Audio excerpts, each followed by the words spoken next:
kuri, reiškia, buvo pakabinta Ivanovo mieste, reiškia, va čia toks yra в здании 42-43 метра, reiškia, формировалась авиационная эскадрилья Франции, Нормандия. Вот, такие вот дома.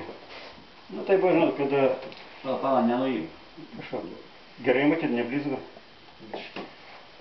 Kaip? Paskui vis tiek išjūdė. Viską. Blizga. Palenkit. O! Už tai, kad tu sėdi. Tai va, čia tokių daug yra. Turiu sąrašus, reiškia, tų lakūnų, kiek, reiškia, buvo, reiškia, reiškia, spisak иностранных летчиков, čia prancūzų, reiškia, kiek jų buvo, ir paskui kiek jų žuvo. Tai tokia yra. Bet dabar, reiškia, čia 42 rusai duoda, reiškia, žuvusius. O iš tikrųjų, reiškia, aš šitą kitai literatūrai, reiškia, radau visas pilną sąrašą, reiškia, 96, reiškia, iš viso, reiškia, buvo lakūnai apie 100.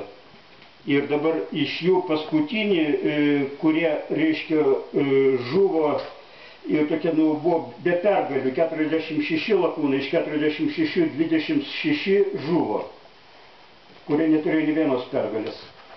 Nu, čia taip įdomu, kada parašyta, kas buvo sužeistas, kas buvo nelaisviai papuolęs ir kokias datos, reiškia, žuvimo, nu, čia tokia įdomi medžiagėlė.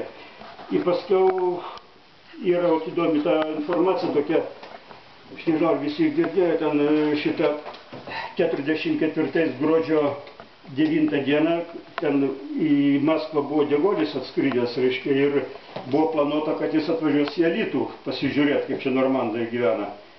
Bet paskui ten susiformavo kita situacija, tai visam pulkui buvo paduotas ešalonas, reiškia, ten ir visas pulkas, reiškia, lakūnų, reiškia, Normandija iš Alytos atvažiavo į Kauną, karininkų šitą karo ligoniniai pernakvojo, gerai atsižymėjo Kaune ir paskui sėdo į traukinį 2 dienas, per 2 dienas nuvažiavo į Maskvą ir 10 gruodžio susitiko su Degoliu ir su Stalinu, ten, reiškia, buvo apdovanojimai ir panašiai.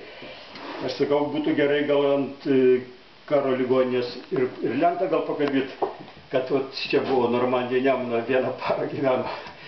Tokia, vis tiek detalė tokia rimta.